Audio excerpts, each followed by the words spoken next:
Depth of Quran YouTube চ্যানেলের সম্মানিত দর্শক শ্রোতাগণের প্রতি সালাম জানাচ্ছি। আসসালামু আলাইকুম ওয়া রাহমাতুল্লাহি ওয়া বারাকাতুহু। আজকের তারিখ হচ্ছে 4 ফেব্রুয়ারি 2026 খ্রিস্টাব্দ, মাঘ মাসের 21 তারিখ 1432 বাংলা সন বা বঙ্গাব্দ, এবং বাংলাদেশে অনুষ্ঠিত হিজরি ক্যালেন্ডার অনুযায়ী শাবান মাসের 15 তারিখ 1447 হিজরি।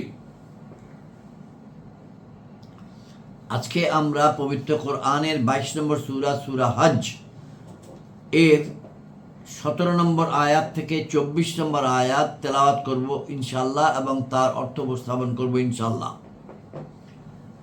আমাদের আলোচনায় আমরা মাঝে মধ্যেই ডক্টর মিজানুর রহমান আজহারি মহোদয়ের লেখা বা সংকলিত এক নজরে কোরআন নামক কিতাব থেকে রেফারেন্স দেই, এবং যে কিতাব থেকে আমি তেলাওয়াত করিয়ে বাংলা অর্থ উপস্থাপন করি সেটি হচ্ছে আলা হযরত ইমাম মোহাম্মদ আহমদ রেজা খান বেরলভী রহমতুল্লাহ আলাইহি কর্তৃক কৃত তর্জমায়ে কোরআন, যার নাম কানজুল ঈমান, ও হাকিমুল উম্মত আল্লামা মুফতি আহমদ ইয়ার খান নঈমী রহমতুল্লাহ আলাইহি কর্তৃক কৃত তফসির, যার নাম নুরুল ইরফান। এই উভয়ের সম্মিলিত বঙ্গানুবাদ যেটি করেছেন, সমন্বয়কৃত বঙ্গানুবাদ যেটি করেছেন মাওলানা মোহাম্মদ আব্দুল মান্নান, চট্টগ্রাম নিবাসী।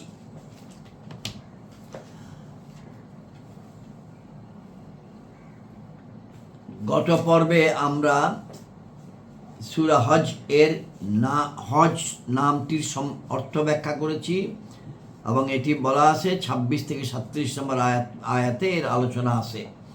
আজকে আমরা এই সূরার শানে নজুলটি বলি। আল্লাহ তাআলা পুরা সূরাটিতে 3 ক্যাটাগরির মানুষের ব্যাপারে কথা বলেছেন: কাফির, দুদুল্যমান মুসলিম বা মুসলমান, ও সচ্চা ইমানদার। আর তাদের কার কি করণীয় সেই নির্দেশনাও এই পবিত্র সূরার আলোচনায় আছে। প্রথম ক্যাটাগরিতে থাকা মক্কার কাফির মুশরিকদের সাবধান করা হয়েছে। প্রথম ক্যাটাগরি অর্থাৎ কাফির। প্রথম ক্যাটাগরিতে থাকা মক্কার কাফির মুশরিকদেরকে সাবধান করা হয়েছে যাতে তারা হঠকারিতা বন্ধ করে এবং জাহিলি চিন্তাধারা থেকে বের হয়ে আসে। সেই কাফিররা যাতে মুসলিমদের বিরুদ্ধে চক্রান্ত বাদ দিয়ে নিজেদেরকে বিপদের হাত থেকে বাঁচায়, কারণ এই বিপদ থেকে কেউই ওদেরকে বাঁচাতে পারবে না। ওরা যেগুলোর উপাসনা করে সেইগুলিও তাদের কোনো উপকারে আসবে না। দ্বিতীয় ক্যাটাগরি দোদুল্যমান মুসলমান, দোটানায় পড়ে থাকা মুসলমানগণ। এরা যতক্ষণ মুশরিকদের হাত থেকে নিরাপদ থাকে ততক্ষণ আল্লাহর সাথে থাকে, আর ওদের কাছ থেকে যেই না কোনো জুলুম নির্যাতন আসে অমনি আল্লাহকে ভুলে বসে। তাই আল্লাহ জানিয়ে দিলেন, আল্লাহ যদি তোমাদের কোনো বিপদে ফেলতে চান তবে কেউই তা ঠেকাতে পারবে না। আবার আল্লাহ তোমাদের কোনো উপকার করতে চাইলেন কেউই তোমাদের কোনো ক্ষতি করতে পারবে না। তৃতীয় ক্যাটাগরি হলো সচ্চা ইমানদার।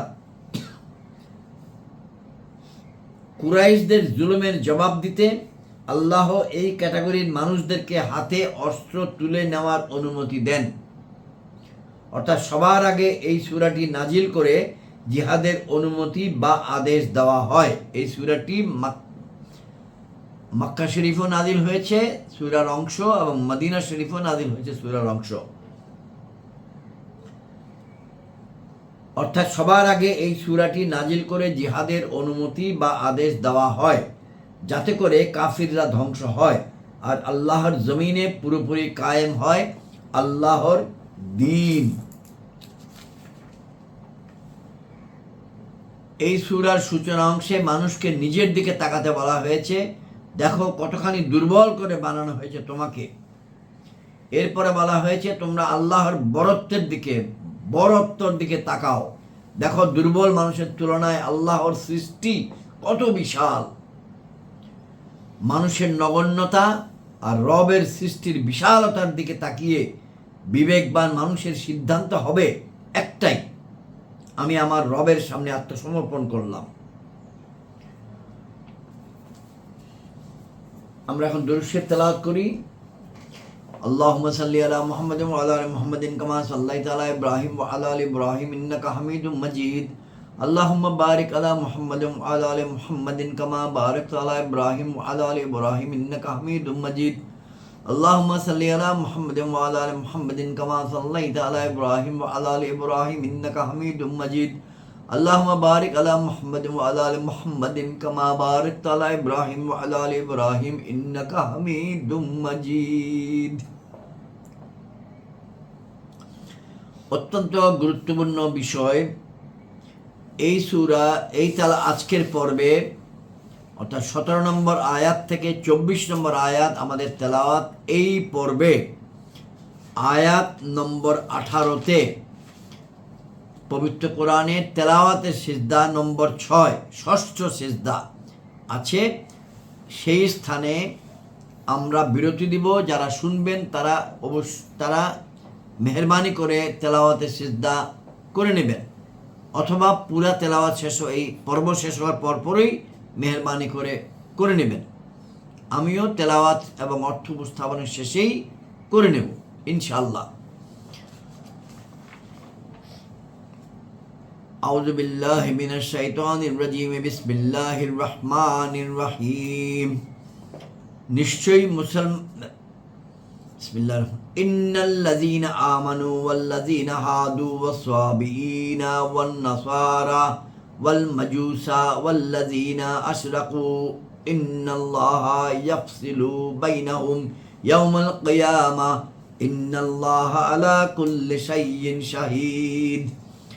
আলম তারা আন্নাল্লাহা ইয়াসজুদু লাহু মান ফিস সামাওয়াতি ওয়া মান ফিল আরদি والشمس والقمر والنجم والجبال والشجر والدواب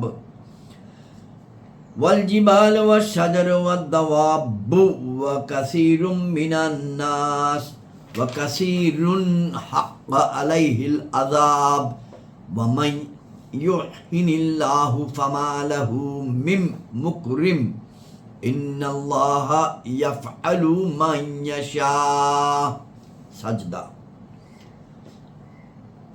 হাযানি খাসমান ইখতাসামু ফি রাব্বিহিম ফাল্লাযীনা কাফারু কুত্তিআত লাহুম সিয়াবুম মিন নার ইউসাব্বু মিন ফায়কি রুসিহিমুল হামীম ইউসহারু বিহি মা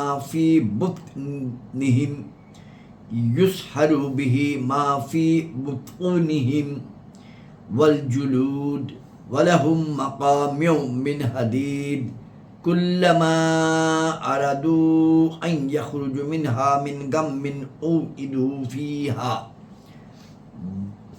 وذوقوا عذاب الحريق ইন্নাল্লাহা ইউদখিলুল্লাযীনা আমানু ওয়া আমিলুস সালিহাতি জান্নাতিন তাজরি মিন তাহতিহাল আনহারু ইউহাল্লাউনা ফিহা মিন আসাওিরা মিন যাহাবিন ওয়া লুলুআ ওয়া লিবাসুহুম ফিহা হারির وهدوا إلى الطيب من القول وهدوا إلى صراط الحميد صدق الله المولانا العظيم وصدق رسوله النبي الكريم। আয়াত 17 থেকে আমরা বাংলা অর্থ উপস্থাপন করছি। আয়াত 17। নিশ্চয়ই মুসলমান, ইহুদি, নক্ষত্র পূজারী, খ্রিস্টান, অগ্নি পূজারী এবং মুশরিক, নিশ্চয়ই আল্লাহ তাদের সবার মধ্যে কিয়ামতের দিন ফয়সালা করে দিবেন। নিশ্চয়ই প্রত্যেক কিছু আল্লাহর সম্মুখে রয়েছে।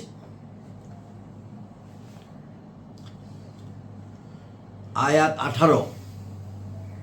আপনি কি দেখেননি যে আল্লাহর জন্য সাজদা করে যা কিছু আসমান সমূহে জমিনে রয়েছে, এবং সূর্য, চন্দ্র, নক্ষত্ররাজি, পর্বতমালা, গাছপালা চতুষ্পদ জন্তু এবং অনেক মানুষ।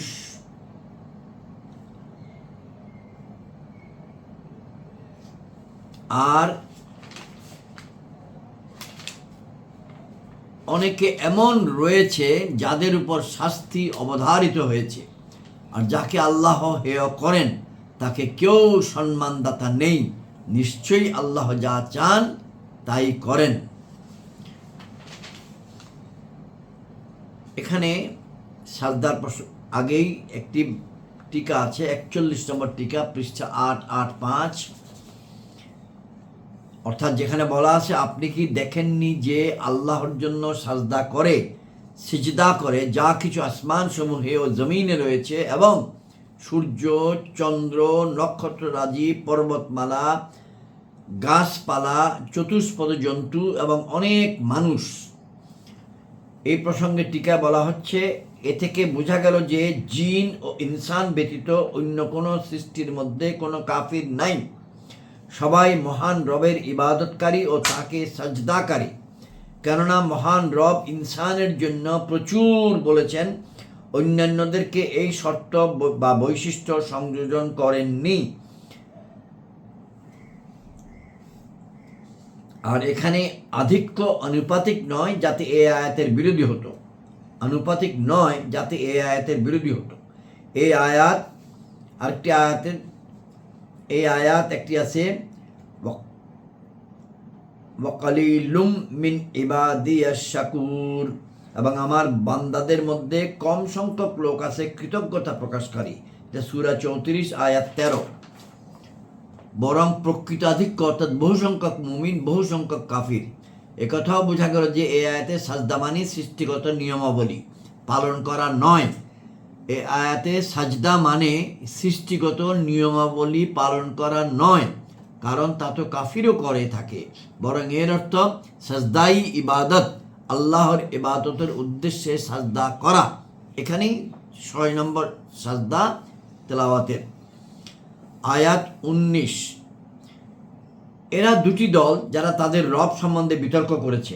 সুতরাং যারা কাফির হয়েছে তাদের জন্য আগুনের কাপড় কর্তন বা প্রস্তুত করা হয়েছে, তাদের মাথার উপর ফুটন্ত পানি ঢেলে দেওয়া হবে।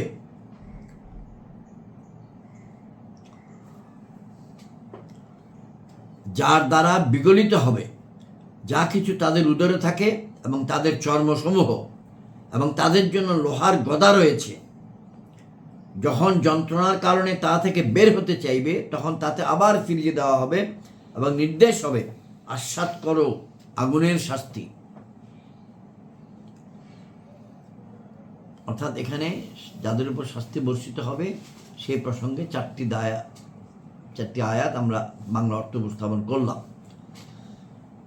আল্লাহ তাআলা যাকে সম্মান দিতে চান তাকে কেউ অসম্মানিত করতে পারবে না। আল্লাহ তাআলা যাকে সম্মান দেবেন না তাকে কেউই সম্মান দিতে পারবে না। আল্লাহ তাআলা যা চান তাই তিনি করেন। সূরা 63 আয়াত 8 আছে, সম্মান তো আল্লাহর জন্য, তার রসুলের জন্য এবং মুমিনদের জন্য। আমরা এখন আয়াত 23 যাব। নিশ্চয়ই আল্লাহ দাখিল করবেন তাদেরকে যারা ঈমান এনেছে এবং সৎকর্ম করেছে বেহেশতসমূহে, যেগুলোর পাদদেশে নহরসমূহ প্রবহমান। তাতে পরানো হবে স্বর্ণের কঙ্কন ও মুক্তা, এবং সেখানে তাদের পোশাক হবে রেশমের। ইন্নাল্লাহা ইয়াদখিলুল্লাযীনা আমানু ওয়া আমিলুস সালিহাতি জান্নাতিন তাজরি মিন তাহতিহাল আনহারু ইউহাল্লাউনা ফীহা মিন আসাওয়িরা মিন যাহাবিন ওয়া লুলুআ ওয়া লিবাসুহুম ফীহা হারির। আজকের আলোচনার শেষ আয়াত। আর তাদেরকে পবিত্র বাক্যের প্রতি পথ প্রদর্শন করা হয়েছে এবং তাদেরকে সমস্ত প্রশংসায় প্রশংসিত আল্লাহর পথ প্রদর্শন করা হয়েছে।